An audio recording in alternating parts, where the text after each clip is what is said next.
जय माता दी भक्तों। इस वर्ष रंगभरी एकादशी का पर्व 3 मार्च 2023 को है। आइए यहाँ जानते हैं रंगभरी एकादशी का महत्व, पूजा विधि और कथा के बारे में। रंगभरी एकादशी के दिन दैनिक कार्यों से निवृत्त होकर स्नान आदि करके पूजा स्थल पर भगवान शिव और माता गौरी की मूर्ति स्थापित करें।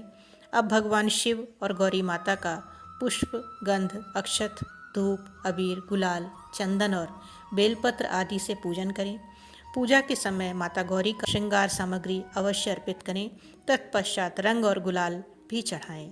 फिर घी का दिया प्रज्वलित करके दिया और कपूर से भगवान की आरती करें और ओम होम जूम सह मंत्र की कम से कम 11 माला का जप करें।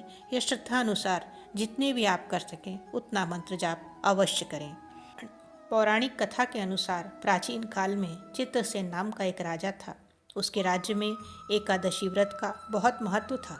राजा समेत सभी प्रजा एकादशी का व्रत बहुत ही श्रद्धा और भावपूर्वक किया करते थे। राजा चित्रसेन को अमल की एकादशी के प्रति बहुत गहरी आस्था थी। एक बार राजा शिकार करते हुए जंगल में बहुत दूर निकल गए। उसी समय कुछ जंगली और पहाड़ी डाकुओं ने राजा को घेर लिया और शस्त्रों से राजा पर प्रहार करने लगे। परंतु जब भी कोई डाकू राजा पर शस्त्र प्रहार करता, वह शस्त्र ईश्वर की कृपा से पुष्प में परिवर्तित हो जाता। उन डाकुओं की संख्या बहुत अधिक थी, अतः राजा संज्ञाहीन होकर भूमि पर पड़ा। उसी समय राजा के शरीर से एक दिव्य शक्ति प्रकट हुई और उस दिव्य शक्ति ने समस्त दुष्टों को मार गिराया और वह अदृश्य हो गई। जब राजा की चेतना लौटी तो सभी डाकुओं को मरा हुआ पाया। यह दृश्य देखकर राजा को आश्चर्य हुआ। राजा मन ही मन सोचने लगा कि इन डाकुओं को किसने मारा होगा।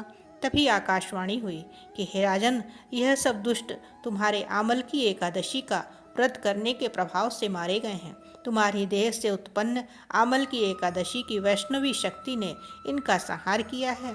इन्हें मारकर वह पुनः तुम्हारे शरीर में प्रवेश कर गई। यह बातें सुनकर राजा को बहुत प्रसन्नता हुई और एकादशी के व्रत के प्रति राजा की श्रद्धा और अधिक बढ़ गई।